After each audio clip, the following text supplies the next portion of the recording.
So I always pray that we would have eyes to see the light in the encroaching darkness, that our spirits would be able to discern the difference between good and evil, because that only comes from God, and that our hearts, when we know the truth, would have the courage to stand, because that's what we need.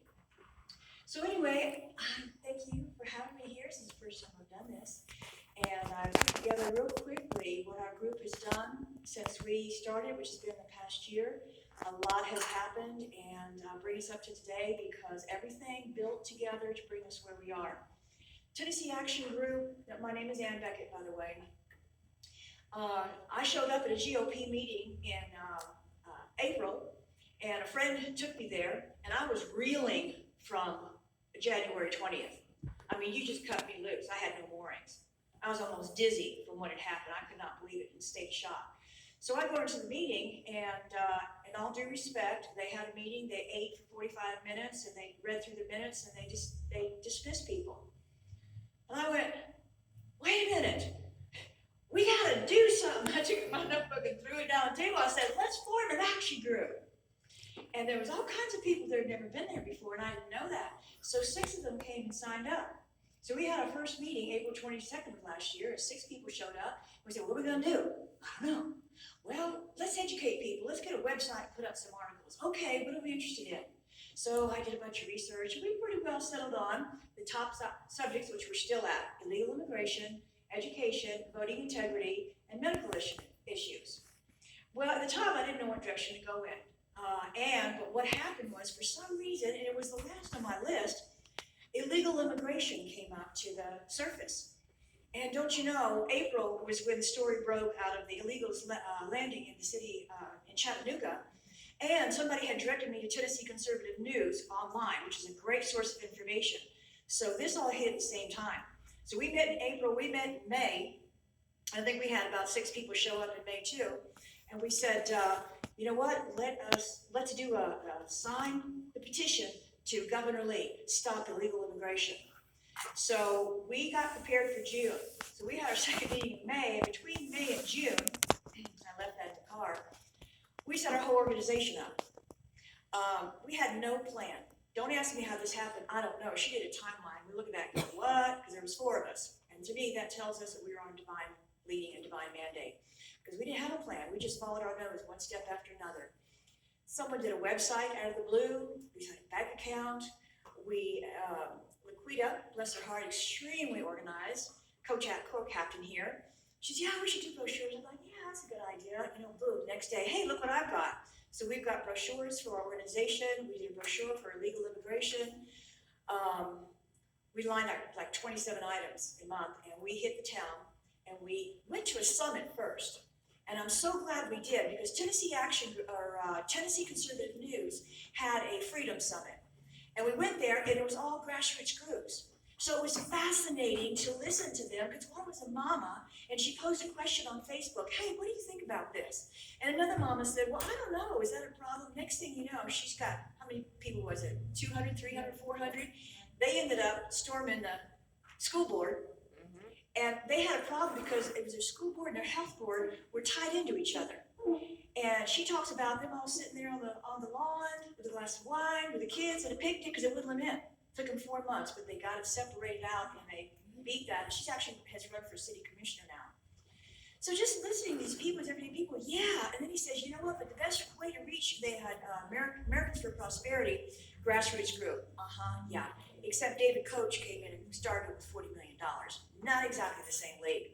But I didn't know that at the time. And they said, yeah, you really, legislatures pay attention to letters. And I went, oh darn, we're gonna do something in the public. But you know what? Every group is different, every city is different. We advertised all over the place. But you know where people came from? Drive-bys. It was the best thing we could have done. We got a tent. We did ask permission the first time. And there was a parking lot that was owned by the city. It was right next door to the old courthouse downtown. So we got out there and we put up banners. Sign the petition to Governor Lee. And that's what we put up for the first half day. And then Laquita, who's my ideal woman, says, maybe we should say, illegal immigration. So we got one that day, and wow. I mean, they came rolling in. We got 220 signatures, which we're a little town. We're only 18,000. And they were driving by, and we did it for 2 weekends because we were rained out. And from that, we drew for our first group. So that was June and July. In August, we had our first public meeting. We said, okay, we haven't been meeting in a home. I said, look, we're a community. We're going to meet in homes only. We're not going to set up an organization. I don't want a hierarchy here. We're not going to get offices. So my best friend said, well, why don't you form a PAC? I'm like, oh, well, I looked at it. Okay, it was free because I did federal.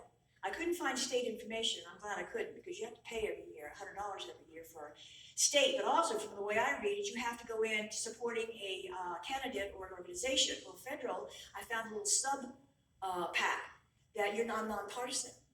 So we wanted to show people we were organized. We didn't even want to show up in mass without having something that said, hey, we're organized. So we formed a PAC.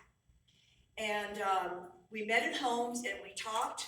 And then we said, you know what, let's go ahead and have a public meeting. I think we feel safe enough. We feel brave enough is really the word to do this. We've been meeting now for 4 months, April, May, June, July. In August, let's have a public meeting. So we put out flyers, thank you. We put these out on the doors in town. We got both radio stations to do it as a community announcement. And what other advertising did we do? Do you remember? Paper. The newspaper. And 32 people showed up. We're sitting there like, gosh, I hope, maybe 10 people? I'm sure we know 10 people. 32 people came in. We're like, oh, okay. And we had our first meeting.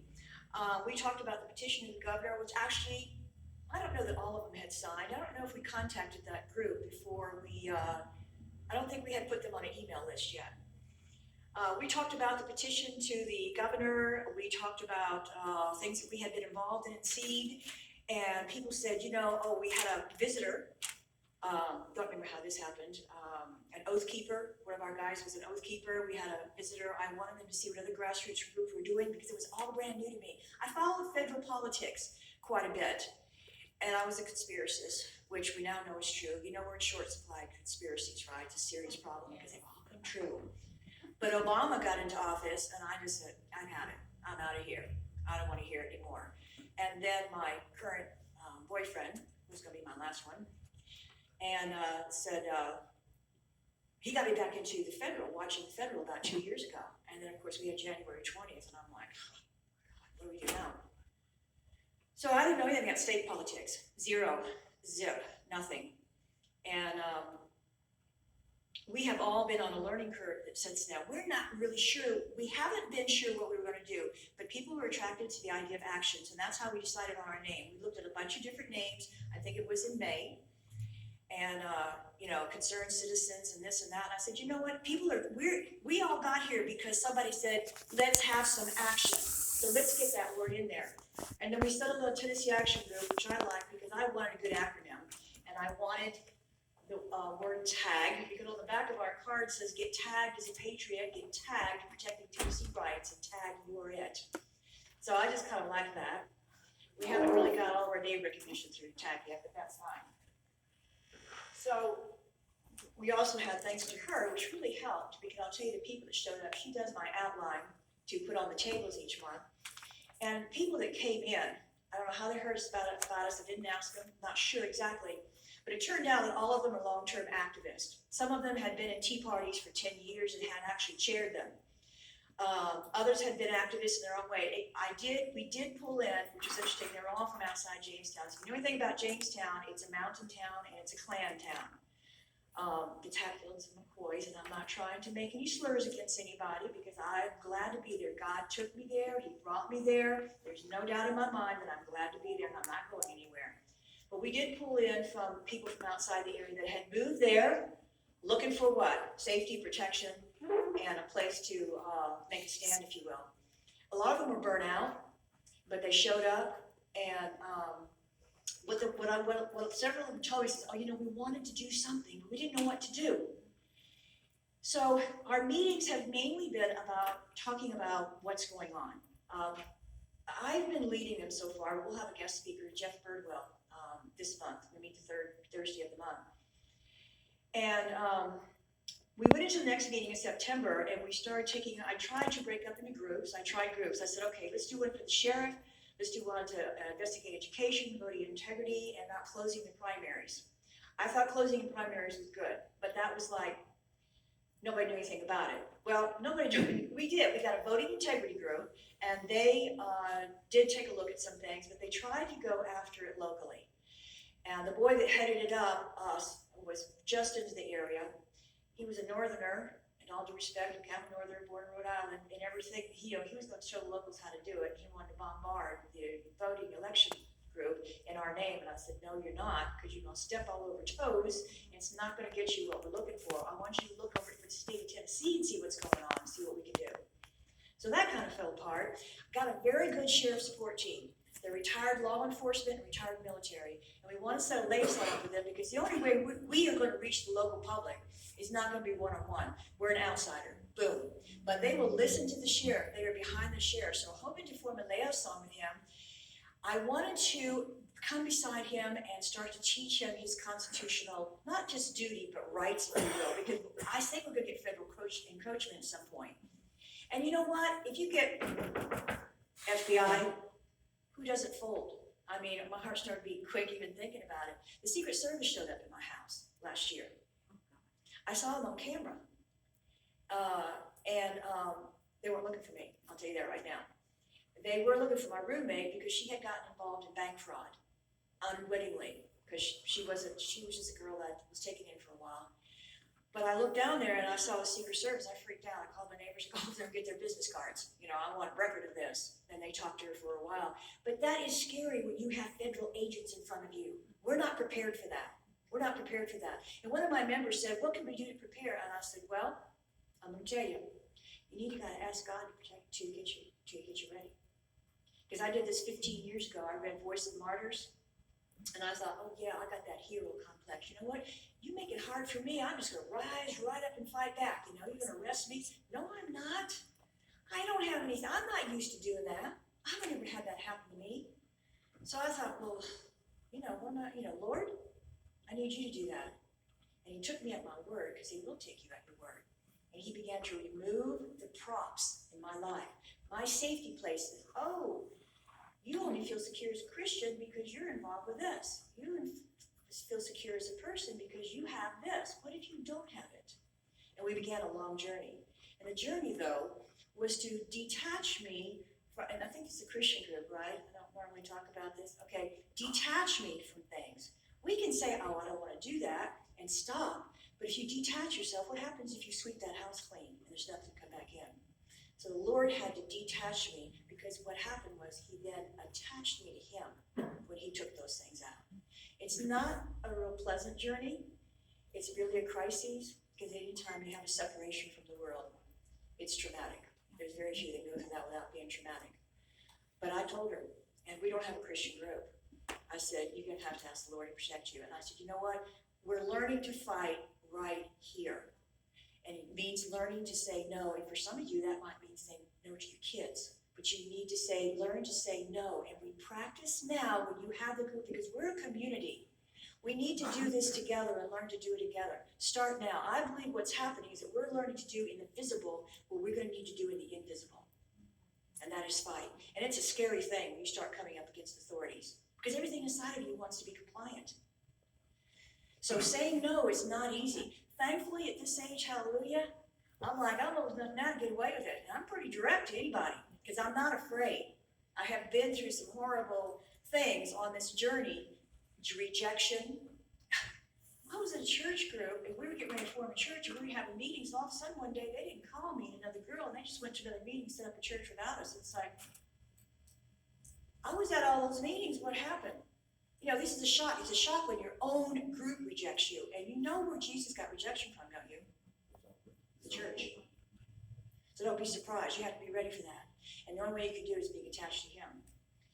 Anyway, I don't say this thing, Molly, do I? I don't talk about this stuff, because there's a lot of Christians, strong Christians in my group, but it's not and I do pray to open up, but it's not something we necessarily talk about, but I'm glad to talk about it, because this is reality. So we also looked at some videos. I like to, my boyfriend's an engineer, and he's an IT person, and everybody's coming in with ideas. I don't think about any of this. So as she did maybe, it was a TV. So we set up a TV.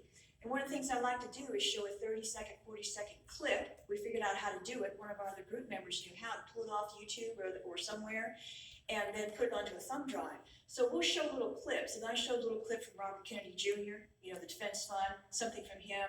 There's a movie out there, fantastic, called Non-Compliant by an attorney. That right there, what I saw early on, and boy, did that change me.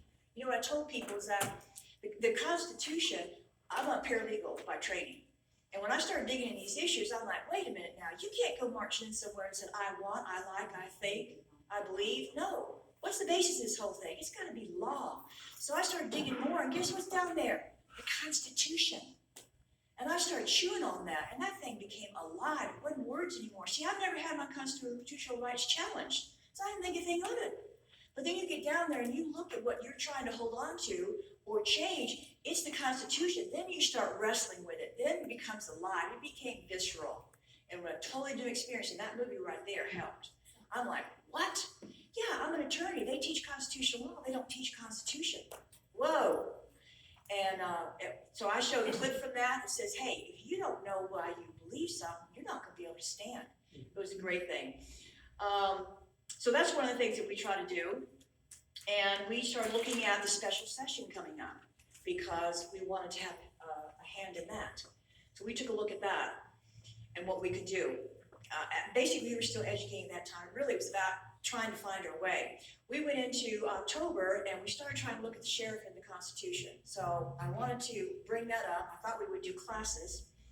And of course, we went over the special session and we were looking at the governor. I want to get those emergency powers out of that governor's hand. I don't think it's up right now. Is the sheriff of Fentress County constitutional sheriff? No. No. And I don't know if we can build him up in that direction. So what we're doing is he's come to supper with us once. We have supper before the meeting because we meet in a restaurant. And one of the men said, well, Sheriff, if they come in here and they're coming for the guns, do you think you're going to need somebody to kind of help you manage things? He says, I think maybe I would. So we have sheriff's races this year. We're having our first annual supper in May, and one thing I want to do is, I really want to do the classes, and then I want to have a town hall with the sheriffs. But I don't know if he's withdrawn from us or not, but we're not hearing from him. We didn't hear from him anyway. I had outreach going to him.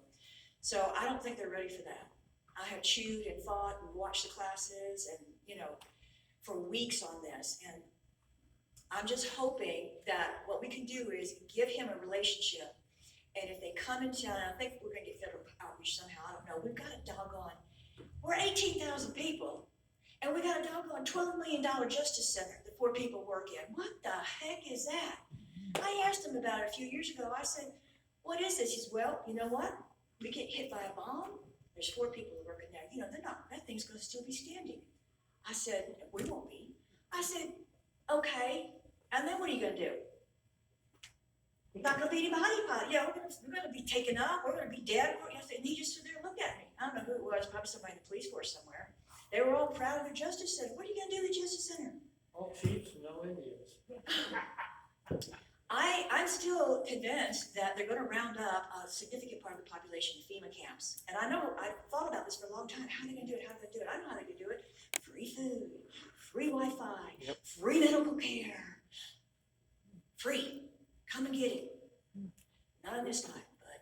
You will take me kicking and screaming, and maybe, I don't know what else. I'll see what the Lord says at the time. We may be called to fight. We may be called not to fight. I had to face this a few years ago. I had a boyfriend that was local for a while, and he was stockpiled. He had 10,000 rounds in that time. And we used to talk about it. We talk about what you have to do. You'd have to go into the caves. And I don't know if infrared can come through that. You can really get out far out on this thing. And finally I said, you know what? We don't know what God's going to be calling us to. We don't know. He may be called for us to go ahead and go into that jail. I don't know. Or that FEMA camp. Maybe we got a mission there. I don't know. I don't know right now. It's going to have to be a long call. But you know what? You work up to that. You work up to that obedience. First it's a whisper, and then it's a compelling push. And when you learn to obey that, then you get more. And you don't have to figure it all out. He doesn't tell you, explain it to you. You just follow. And some cool things can happen. We're up against the state right now, got a thing going on in the state. And that was scary. I'm caught up in it, and this has been going on for a year. I've never felt such oppression and suppression in my life as I did when these people started using me as a scapegoat, because I was low man on the totem pole where I was at. And I've spent 6 weeks, I just felt like somebody had put a 50-pound weight right here in my gut and couldn't breathe, in my heart. And I don't usually react to things like that. I mean, I get a little depressed and aggravated, but this was oppression. And one day, the Lord went, this is not about you, this is about him. And I got a message for him. And I went, and he just took it all away. So I went and I delivered the message. It was not received well. This is a religious person. He was just real glad to get a word from the Lord till he heard it. And then he wasn't real happy about it and threatened me. And I said, hey, I'm just a messenger. Because it didn't matter what happened. The Lord had a word for him, and he didn't learn. He got fired 6 months later. What was the message? The message was the least of these. He was persecuting the least of these. And that the Lord wanted him to pay attention to the spirit of the law, not the letter of the law. He was trying to build himself a career. I was in a state-run school. So, you know that's from the Lord. Because I wasn't even sure. I'm like, okay, least of these, what does that mean? What does that mean? I could hardly get out of my mouth. But it was practice, and that's what they'll do to you. That's how the Lord will lead you. So anyway, we come up to November. We thought we might take a look at local. Yeah. I said, okay, there's county meetings, commission meetings, Board of Education meetings, and let's start an outreach to the community. No, not in Fentress County, okay? Everything's run by clans. And all due respect, I have to respect that. They're not gonna listen to one word I say, and they're gonna get aggravated, and they're not gonna listen to me. And it's not worth it. It's not my place in that particular town, and you have to function in the town that you're in. Each place is different. For whoever I told her this evening, where your drive and your passion is what you have to do. I have to be who I am. I just gave a presentation at the church on Sunday morning, and they taped it for YouTube, and I watched it, and I went, oh my God. I thought, I know a few people, and I want to tell them, honey, I annoy me. I couldn't stand it. I thought, who is that crazy woman? Just so intense. I didn't like it at all. But I can't help it. I can only be who I am. You can only do what God's called you to do. That's what drives you. That's what gives you your passion. That's what gives you an understanding purpose. And you're feeling that one spot of whatever you're doing for this spot here that you're claiming and holding, which is what we need to do. We need to stand and hold our ground and take it back one step at a time. And so ours is different. We can't do that in our town. We can't do it. So I thought, well, you know what? Let's put opinion pieces in the newspaper. Let's buy a certain size. And I cut it all out and I put it in the newspaper up to the wall. Isn't this a great idea? And I got no response. So I went to the first or the second meeting. It was the second meeting. A woman walks up and she goes, I like to write. So I said, oh. So we got together, and what it did is we put a 1/8 page and we titled opinion right across the top, but we paid for it. And I started putting in information, but I put it in like, what would you say if you, what do you want your child to learn in school? Do you want them to learn basic education, or do you want them to take care of their mental and emotional needs? Well, you know that I don't remember the sequence of it, but you know our Department of Secretary thought we would pay attention to that. So she wanted a government initiative to send people to your home and check on your child's wellness. Is that what you want? Of course, I'm saying that in a way that is low key. I don't want to challenge and I don't want to confront, because then people get scared and they reject you. And I'm not preaching to the choir here, so I have to get it down to basics. We work to get it down to basics. So we had just listened to the A.J. DePriest, you heard that? Mm. So I said in the end, she signed us up to a 5-year program, and so if you begin to see masks and vaccine mandates, call your legislature and ask why. We talked about schools, so we've done that 4 or 5 times. Well, we're a PAC, we don't have any money right now, and we haven't really taken in much from our meetings. Well, we haven't spent it either. 4 of us covered everything to date. We did everything. We did all the printing and all our cards and all the tent and all the signs, and we've done everything. But we haven't spent anything since then. But I didn't have enough money to cover the ads. But this woman that came to write with me was owned her own business, her and her husband. She said, well, we'll cover it. I didn't say anything. I just said, I don't know what size because of how much it's going to run. She goes, oh, well, we'll take care of it. oh, okay, that's fine. I wasn't fully comfortable with that, but I let it go. Well, you know what's happened. I'm getting ahead of myself. This is kind of an amazing story. I'm always like, how did that happen? I stopped in WDEB radio to take them because they were interested in getting information, and I told them about my first experience with the legislature last week, which I put in this paper right here, the story of it, because it's my first time. I'm brand new, and it was kind of a big deal. You know, I'm not going to tell you the whole story, except that I looked at the legislature and I find out the next day they're voting on a bill that says this is to prohibit them having textbooks that promote gay, lesbian, and transgender lifestyle. What? What are you talking about? Now, I have seen the people at the school boards, but still, you know, this right in my face. So I sent out emails to the legislatures, and one popped back at me, well, could you please include your name and address and phone number? Well, I did. And it was an automatic response. So I responded to him and I put it in capitalizations. That means you're talking strong if you're yelling. And I said, I am a Tennessean, and I think you need to stop this socialist agenda that's taken over our schools. So he writes back to me. It was Chris Todd. And he says, I'm so glad you're engaged, but I want you to know I have dozens of opposition emails, and I don't have one from conservatives. And I went, oh. So at night I went, boom, we're in contact with 6 grassroots groups. Jeff Birdwell has 500 members. And then some others that we have met over the past 6 months. And I'm like, call now. The next day I was already planning to go to Nashville, and I stopped in his office. And I said, did you get any response? Because I really wasn't sure. And he went, lit up. And he went, yeah, we've got 30 emails and 15 calls. And I checked at the end of the day, they had 50. And then I heard from Jeff, Ryan Williams said he got 100 emails. And it just lit up. They need that encouragement, and we need to hear our voice heard. We need to make our voice heard. So that's what we're doing.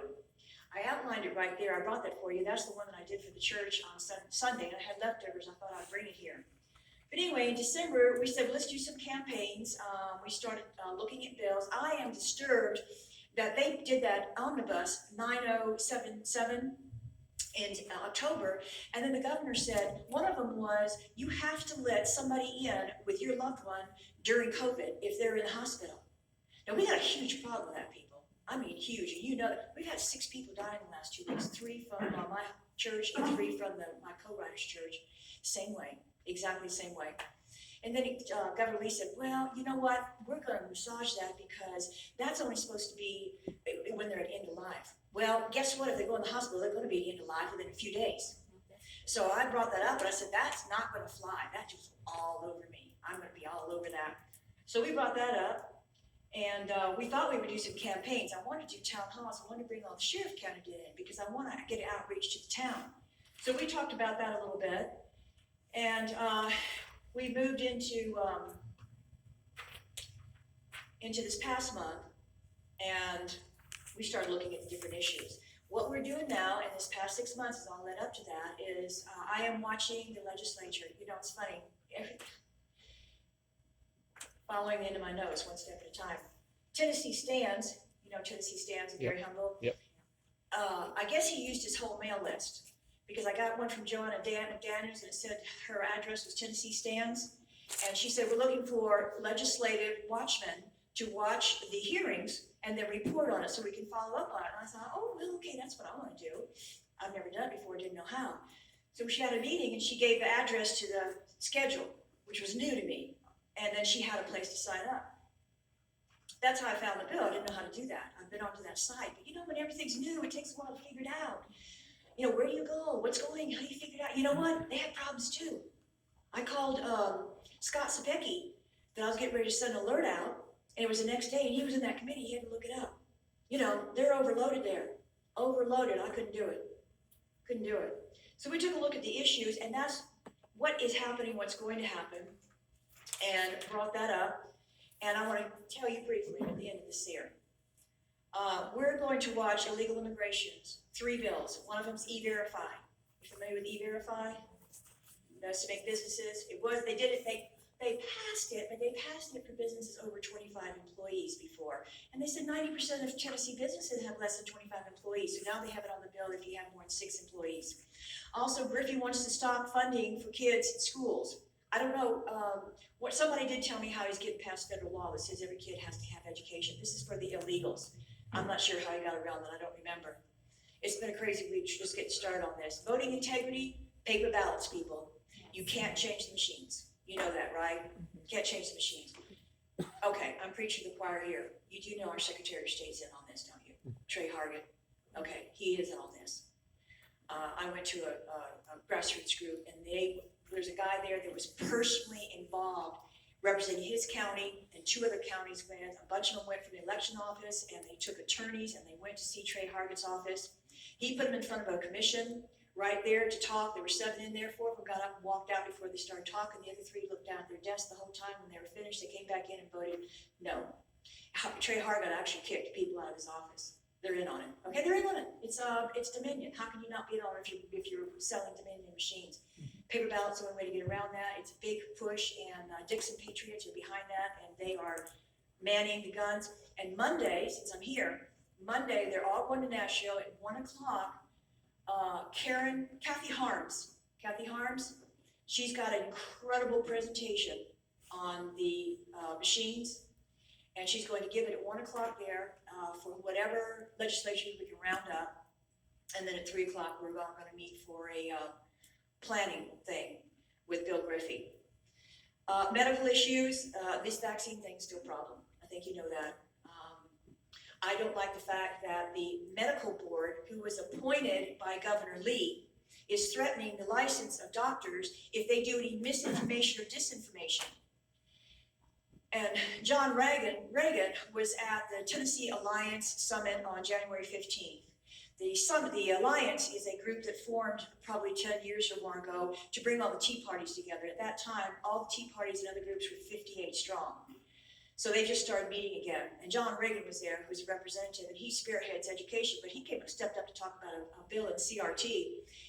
And I had heard that the legislature could dismantle the medical boards. So he started talking about them, and I asked about it. He says, well, actually, they're appointed by the governor, and we can't. But we can is we can dissolve them and reappoint them. And he said, I sent a letter to him asking about disinformation, what they meant by that. And I'm trying to learn, people. I'm trying to learn. I've been working on this 50 years. I just like, I said, sir, I think they've made quite clear what disinformation and misinformation means. It has nothing to do with the definition. It has everything to do with the political narrative, and that needs to be cut off at the knees. So I went up to him afterwards and I said, you guys have been talking about a vote of no confidence, because I did a deep dive on the Commissioner of Education, because I started looking at the Secretary of Education of Virginia, and I said, something's hinky here. I'm sorry. Did a deep dive, and those women, both of them are steeped in CRT. It's called SEL, Social Emotional Learning. Okay? It's all over the papers. And he said, well, it wouldn't be a vote of no confidence against a department or Peggy Schwinn. It would be a vote of no confidence against the governor. And I said, well, you need to do that.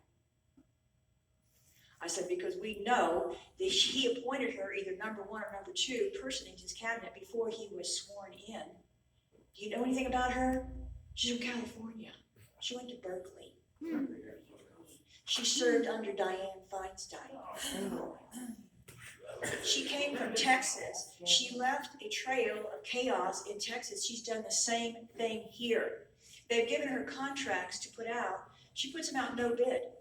She signs them over no bid. They're not a no bid contract. They appropriate $750,000. She signed for $2.5 million. Conflicts of interest all over the place. Contracts to her husband's business. Well, he works in a different department. No bid contracts. Doesn't matter. It doesn't matter. It's driving me out of my mind. But let me tell you what Scott Sapicki said, and this is important to me. Scott Sapicki, I don't know, he's from Maury County, Andy Ogle's country. Yeah. I'm sure you've heard of Andy Ogles. Oh, he's the mayor of Maury County. Oh, he's something. Everybody wants him to run for governor. You know what he just did? They started threatening to come in with those mandates for the medical people in Maury County. He declared he got with his attorneys, he declared a state of emergency so they couldn't touch anybody there. Is that brilliant or what? They came in there and said, we're going to wear masks. He said, no, I'm not. Nobody in this county is going to wear a mask. He stood right up to the governor because he knows he's got the power. Great to listen to. So Scott Sapicki's from that county.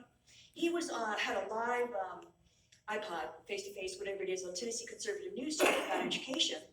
And he said, and I went back and wrote this thing down, typed it out, and he said, we need to take the reins and we need to start doing our constitutional duty of making law.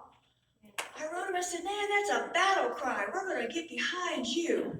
So I went to see him, and he said, it doesn't make any difference who the Commission of Education is. He said, I think we should put a 4-star general in there, because the executive branch, what's their job? Implement, right?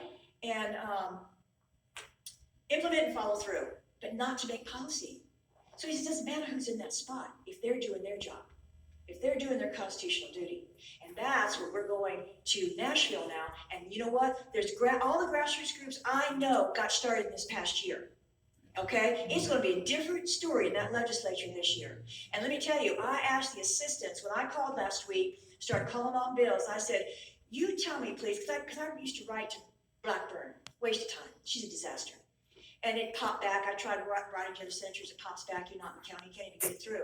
So I asked the assistants, I said, ma'am, we really want to speak to him. Please tell me, what is the best form of communication? What does he want? What makes him comfortable? Do you want calls? Do you want letters? Do you want emails? She says, we want emails.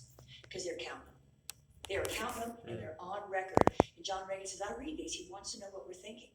So send in those emails. It's easy cut and paste. I put the chair in the top, and I put a blind carbon copy of everybody else. Send one out. Put in the address. What is the subject? The subject is this bill number. Vote for or against, not yes or no, for or against. And you do know it takes 12 tries. I know, I didn't know either. It takes 3 tries to get through a subcommittee in the House, 3 tries to get through a standing committee in the House. If it passes, it's got 3 tries in the subcommittee in the Senate, 3 tries in the standing committee in the Senate. Now, it looks like some of these are going concurrent, but I'm telling you that because we get frustrated. Don't get frustrated. We're in a war, okay? We're holding the ground. And I think it's going to be a big difference. But let me tell you, it is close because our 4 largest cities are blue, and they're trying to turn Tennessee blue. We are a, what's that word? They're targeting Tennessee. And Scott Sapecki told me that if we go, Arkansas, Mississippi, Kentucky, and one other one are going to fall. So we got to hold the line. We got to hold the line. They were voting on, this is benign. Zachary, he's got this bill up, and this is important. He wants to make a Tennessee law that corporations that are still mandating vaccines for their employees have to accept legitimate medical and religious exemptions. Well, the Dems got out there and said, oh, well, they already got federal law. That's the Fed business. We just leave it to the feds, which, you might know me. I'm just sitting there, they can see smoke come out of my ears. And that was an attorney, too. I almost called his office and go, Bud, if you don't want to do your job, get the heck out, okay? We're talking about Tennesseans protecting Tennesseans. The vote was 6-4.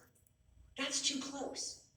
And we're not even talking about something we passed, but what about when we got to start getting down into something, a right? Now, that is a right, and it did pass, but that is too close. That's too close. So these guys, I believe it, and I talked to Keithling, bless his heart, and I said, look, we're going to get behind you guys. Well, we want you to do constitution. And he goes, well, it's really kind of been difficult because so many people want us to be administrators. Wrong, no, and that ain't going to happen right now. Okay, that's over, that's done. So you're going to have to stand up. So now we're looking at state of emergency. I haven't seen anything on limiting the governor's emergency powers, and he's trying to stay away from that, but we're going to come back to that, I hope.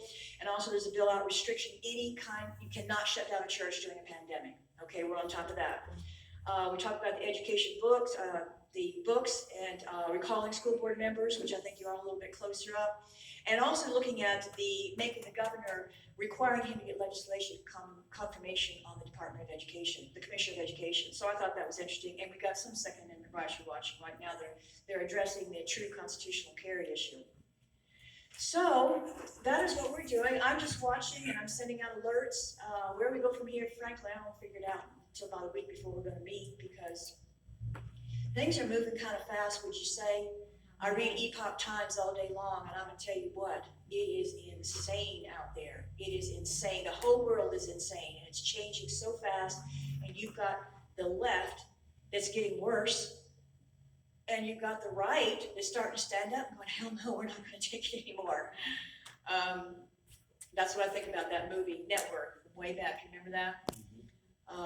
And thank goodness the mamas have led the charge. Hallelujah. Mama bears, you've shaken away, opening the giant, you've shaken the sleeping bears, and you get those mamas up, and you get those laws against drunken driving, and you get all kinds of stuff going on.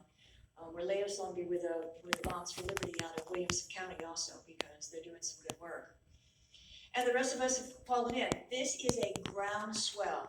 This is a groundswell. Grassroots movement. It's a groundswell. Canada's coming to U.S. They're coming up from Florida around the 27th, 28th of February. So I don't know where and how, but it will be going out in alerts. Anybody that's on my list will get alerts. We have an alert only, by the way. In this paper right here, you'll see it. What do you call it? The truckers.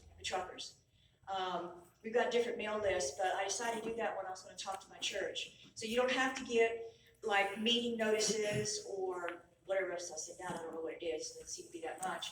You can just get alerts, which will be the bills, what's going on. And I will tell you that it happens immediately. What were those dates again? 27, 28. And I'll be sending something out to CJ as soon as I get it. I'm getting it from a woman. Huh? California's already starting to line their trucks up. The great big huge dump truck type things, they're bigger than the regular convoys. They're heading up to the thing in Canada. The Utes. What do you call them? Its real name is Euclid. Everybody calls them a Uke. And I saw a video just a little while ago. Big brother's going to Canada, back up little brother. Did you see the farmers come and take down Yes. the barriers? They called the farmers in to tow trucks and take them down. And they went, what?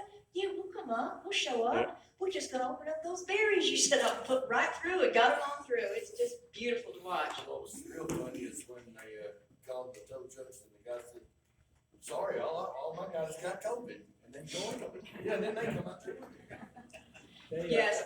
Now, we've been following issues as they kind of come up. I want to give you this quote that I read at church because I had seen it just that morning. Adolf Hitler stated in 1933, when an opponent declares, I'm not going to come to your side, I just say real calmly, well, your child already belongs to us. What are you? You're going to pass on. Your descendants, however, are now standing in a new camp. In a short time, they're not going to know anything else. You know the socialists have taken over higher education. They're heading to the grade schools. They're sneaking in. We have legislation against 17 tenets of CRT. It's coming in anyway, and I'm sorry to say that, but it is. How strong, I don't know, but regardless, we need to stop it in its tracks. Because I told the people, I said, you may not have kids, you may only have grandchildren, and they may not be here, because Fentress County is pretty protected, but guess what? They're gonna be growing up with these disturbed, twisted people, and they're gonna be running organizations, and they're gonna be running the government, if we live that long. I can remember back in 1962, I believe, when Kennedy was in there yet. Khrushchev was standing at the podium, beating on it with his shoe, saying, I will bury you, and I'll get you through your schools. He's long gone dead, and it's happening. Well, Scott Sapicki calls himself a white elephant. I guess that means he can't be ignored, and he wants to revamp the school system. And he said in that interview, he said, if we look back to when we were leaders in education, it was in the 70s, reading, writing, arithmetic. He said, right now, he said, I didn't get algebra to high school. And he said, 5th grade right now. There's a time and season developmentally, and it's being bombarded. And it's by plan. It's not the teachers, it's that daggone curriculum they got, and it's that communist union they belong to, the teachers union. I think there's 2 or 3 of them. And some of them can't see it because of their teaching through the university. They've been brainwashed. But it makes me just crazy. It makes me crazy. So anyway, that's who we are, and that's what we're doing. And we're just taking it month to month and one step at a time. And we've got about 55 people that showed up at the meeting. And we're getting around, we had 23 last month. It averages right around 30 because it's cold and icy a lot. And I sent out a notice to about 100 people. I don't really worry about numbers. I have not opened the group to a greater public because one of the boys that I talked to has got 35,000 on his social media list. But I do not want high energy, erratic, angry 30-year-olds and even 40-year-olds. You know, that's not going to go anywhere. You need to be purposeful, you need to be patient, you need to be determined, and you need to be even keeled and working purposely. So I'm not opening to that. That's not what it's about. The groups that we have connected with, when I was in the GOP for 1 month, the second month I got voted in for community director. by accident, I said, what do they do? Because I have a degree in communications. She says, oh, you want to do that? They voted me right in. Well, I hit the ground running. I sent out emails. I said, let's look at the bylaws. Let's get some memberships. Let's go ahead and ramp up the website. And they went, who is this lunatic? And they wrote me out of my position the next month in the minutes. Completely unethical and illegal. And I went, okay. You know, when you. Okay, if you wanna do that, that's fine. And they wrote me and said, well, she agreed to go ahead and send out notices of the meetings, and I wrote them a public letter because they did it publicly. And I said, dear ones, I did not agree to that. And guess what? There's no position in the bylaws for this that you all have been doing for many years and publishing it on your website. So I'm just gonna be an observer and have fun. You can do the same thing, but I'm not gonna do that. And it was good because I would have had a group up underneath them. I was forming it there, and it would have been under their total control and direction. So I just said, beep, moved it out, and we've gone straight, full steam ahead. Have we not? This is my action girl here. She'll go, yeah, what about this? And I'll go, oh yeah, that's a good idea. I can think about it for a month or two. And the next day she pops up with it. Bing, there it is. We're gonna have our first annual supper in May. You're invited. It's gonna be on a Sunday afternoon. If you have Sunday church, I'm sorry, but it was less than half the price, and we kind of fell into it, and we're going to have fun. I'm not gonna have any politicians speak, they're kind of boring, but we are gonna have the head of Tennessee Conservative News. He's an Alabama boy, and he's funny, and he's so smart. And we're gonna have country western music, and after supper, when we got through our auction and raffle, we're gonna have line dancing, so it'll be early, 4 to 8, so you can still get home at a decent time. I'll be sending out a notice in case you'd like to join us. We wanna have fun, and, What's the date? well, that's a good question. We're looking at either May 1 or May 8. May 8th is Mother's Day, probably not a good choice. Thank you for that, and we will shoot for May 1. We were going to do the 24th, but I couldn't get the auctioneer and the DJ that I wanted, and I really wanted him because he is a great established local on the news on the radio station. And last but not least, I just remembered, when I went to the radio station to take them some alerts they hadn't gotten because their server went down, I told the person there that owns it, I was telling her about the book, the textbooks. And they're all strong Christians there, and she just raised up and went, we gotta do something. And she turned to one of her news directors and said, set up a program for them. Let's do a half-hour program every week, and let's talk about that. So, if anybody's prayer in here, okay, yours truly needs to tone it down. The guy that's doing it, thank goodness, is really, really smart. I gave him AJ Priest's presentation, and he dived right in and got all the documents and analyzed them, which I hadn't done. I'm not sure what I could do. I asked the Lord about approaching the Board of Education where we're at, because I want to look at the books. I'd be very interested in reading them. And I had a block. I couldn't do it. I could not do it. I guess it was him telling me no, because I wanted to. And I now really understand that I can't do that. I can't make enemies there with locals. I don't have any credibility. So I'm glad that he stopped me. And it didn't take much to do it, because it's real simple. You just don't feel good about it. You don't know why, you just don't.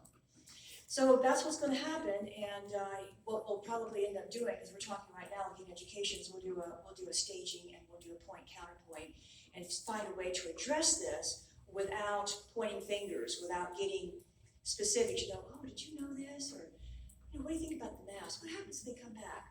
Well, I don't know. I don't know how we're going to do it, but we're kind of excited about that. So we'll see what happens from that. Anyway.